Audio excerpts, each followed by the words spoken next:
O assunto agora é preconceito.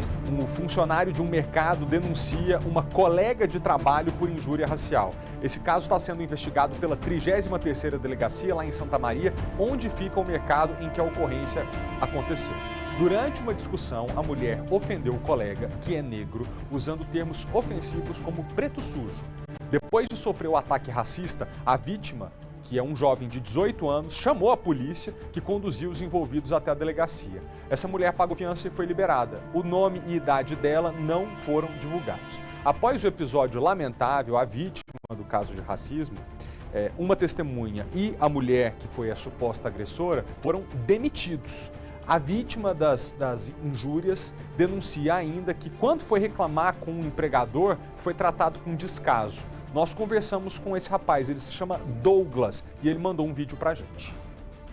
Eu estava trabalhando quando um colega lá de trabalho, repositor lá da loja, chegou me chamando, dizendo que tinha uma funcionária da limpeza fazendo racismo em relação a mim, onde ela chegou perguntando para ele da seguinte forma: cadê aquele preto sujo? Aquele preto imundo, ele não vem trabalhar hoje não? Aquele Saci Pererê, ele gostou do banho que eu dei nele semana retrasada? E essa história do banho foi onde ela jogou algo em mim propositalmente.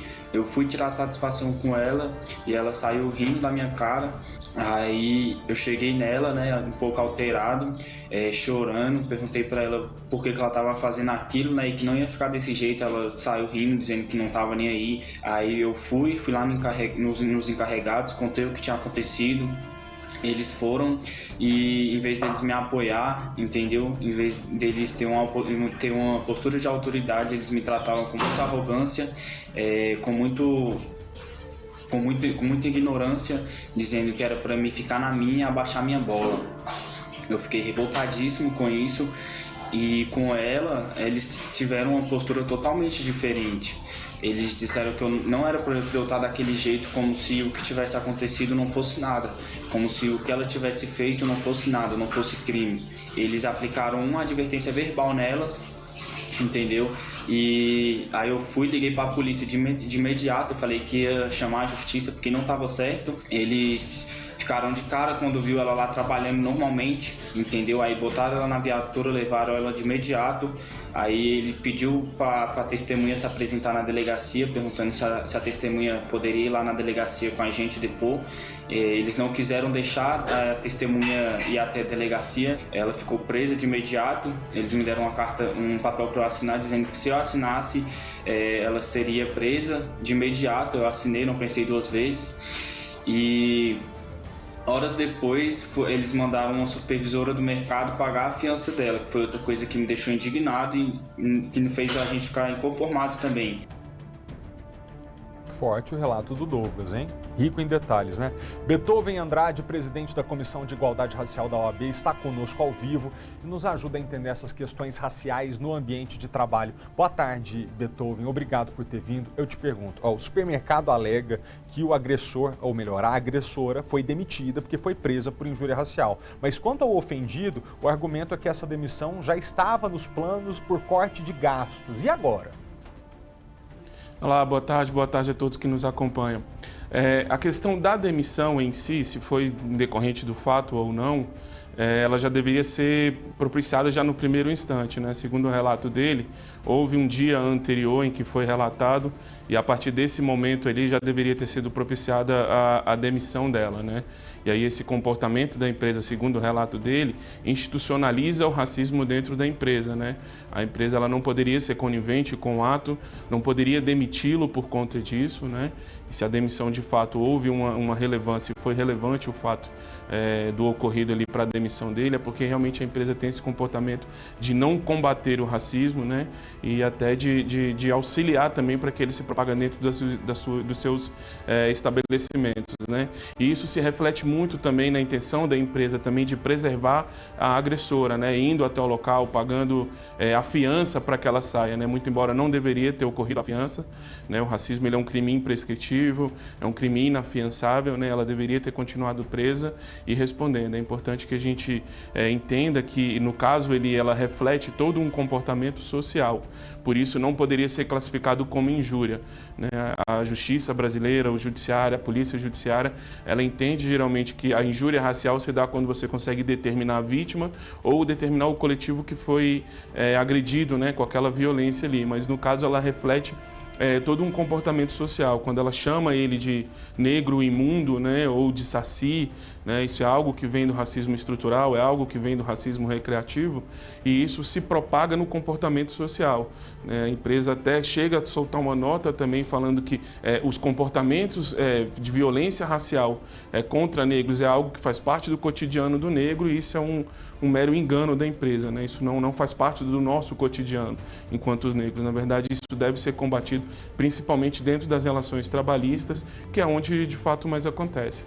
A gente, saindo do caso específico e tentando prestar um serviço para todo mundo que nos acompanha, eu imagino, e você pode comentar sobre esse assunto, que a pessoa que sofre esse tipo de agressão dentro de um ambiente de trabalho pode ser muitas vezes levado a deixar baixo, a não prestar queixa, a não levar para o RH, a não levar para a delegacia. Ô Beethoven, existe um caminho prático para ajudar essa pessoa e auxiliá-la? Ou realmente a mudança depende muito mais de questões macro e estruturais do que necessariamente o comportamento de uma pessoa?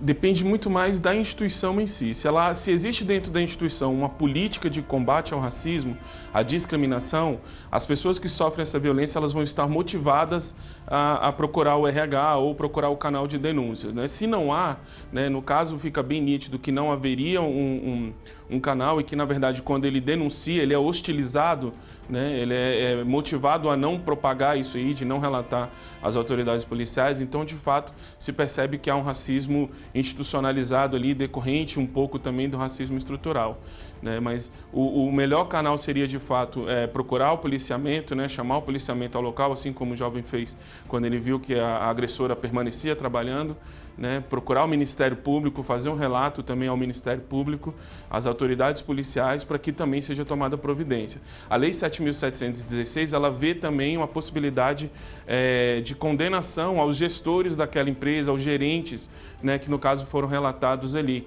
Então é importante que as empresas tenham também nas suas políticas um mecanismo de combate à discriminação racial, a questão de gênero, né, a questão de LGBTQI+.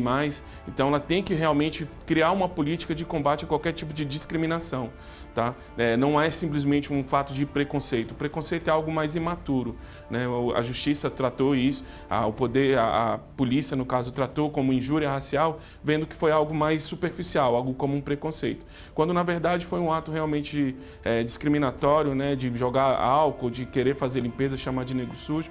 E isso demonstra realmente, quando foi relatado para os gerentes, que eles não tinham essa política de combate. Então, realmente, é um meio que acaba obstando os relatos, né, e acaba realmente prejudicando muito mais os trabalhadores em si do que a própria visão da empresa, né, digamos. Cumprindo o nosso protocolo jornalístico de ouvir o outro lado, em nota, o supermercado diz que esse foi um episódio isolado e que os dois colaboradores se agrediram de forma recíproca com palavras indecorosas e racistas. A empresa afirmou que tem o compromisso de lutar contra o racismo estrutural e cobrará as providências necessárias por parte da gerência e da delegacia que atendeu o caso. Beethoven, você quer falar mais alguma coisa? Te agradeço muito pela presença, viu?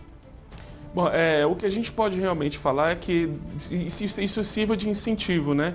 Para que as empresas comecem a adotar políticas realmente de combate à discriminação e as pessoas que sejam agredidas também nesse contexto racial, que busquem também a autoridade policial, né? Que busquem realmente o auxílio do Ministério Público, o auxílio de um advogado e que dê sequência realmente à denúncia. O racismo ele é algo que realmente é muito nocivo à sociedade, né? Faz parte da nossa sociedade, da nossa estruturação social, e há um pouquinho desse pensamento até que se reflete da nota da empresa, né? De que é algo que faz parte do cotidiano.